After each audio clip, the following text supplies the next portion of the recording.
काकटपुर तेणुक माँ दर्शन भी बहुत सुंदर भाव आम कलु ता सत्ते आज बहुत बड़ खुशीर दिन जे आम नना को पाइलु जोटा कि नना आम परिवार कि माँ को पाखरे आलती कले आ सत्ते आम परिवार केमती जय जगन्नाथ परिवार चैरिटेबल ट्रस्ट आगू आगू उन्नति करू से बाबद भी कहले नना तांकर नंबर भी आमको देले जे जेते बळे आसीबो मो नंबर रख माँ को पाखरे पूजा करे सत्ते आमको भी प्रतिश्रुति देले जे आपण चैरिटेबल ट्रस्ट रे मते सामिल करंतु तो मैं आज केते खुशी आमे तो एठी आसिलु माँ को आशीर्वाद नवा सत्ते नना आम नारे आम परिवार नारे एठी पूजा अर्चना कले आमे भी महाप्रभु जगन्नाथ पाखे प्रार्थना करुचु नना सेमती सब सुस्थ थांतु आम परिवार ना शुणी जमी भल पाई आम परिवार को आदरी नेले आमे भी सेमती नना आम सब परिवार समस्ते प्रार्थना करुचु नना सुस्थ रुहतु भले रुहतु आम परिवार नना को भी लगिला जिते बड़े माँ को पूजा अर्चना करुँचे आम जगन्नाथ परिवार को टिके आशीर्वाद करूँ मु चाहिए नना को दीपद शुणा। जय माँ मला जय जगन्नाथ मोर भाई बड़ भाई भगवान बाबू तांकर जो छोटिया उद्यम जगन्नाथ फाउंडेशन तैयारी कर उद्यम बहुत चेष्टा तैयारी करशेष धन्यवाद। आमर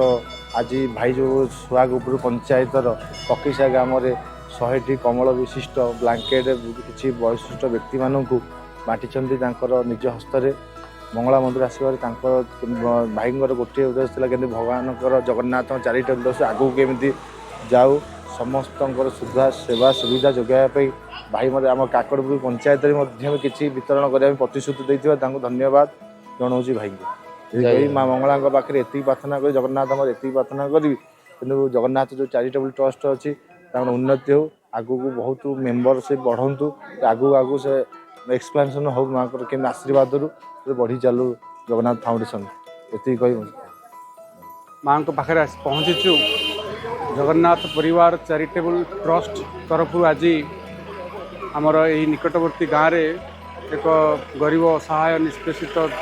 लोक मानक आम आज कंबल बांटला माँ को दर्शन करने को आमको सुजोग मिला। तो यही अवसर रे आम आज माँ को भोग अर्चना कलु दीप प्रदान कलु एवं यही वर्ष 2024 किपरि भाव में आमर समस्त ओडिशावासी मंगल हेब एवं आमर चैरिटेबल ट्रस्ट जगन्नाथ परिवार जय जगन्नाथ परिवार चैरिटेबल ट्रस्ट उत्तरोत्तर उन्नति हम से माँ निकट में प्रार्थना कलु। तेणु ये वर्ष जेभली भाव में सारा भारत वर्ष पर शुभंकर हो एवं आम ओडिशार उत्तरोत्तर उन्नति होगा सहित आम समस्त को सुख शांति और समृद्धि दौ से माँ निकट में प्रार्थना करने सहित आम आमर आज गस्त को शेष करुचु। एवं आम भुवनेश्वर फेरबू एवं बाटर गला बेले आज अन्य देवदेवता जो कौटी थे मंदिर आम निश्चित भाव में भेटिया चेष्टा करूँ। तेणु माँ आशीर्वाद सेमती सदा सर्वदा आम उपर रहू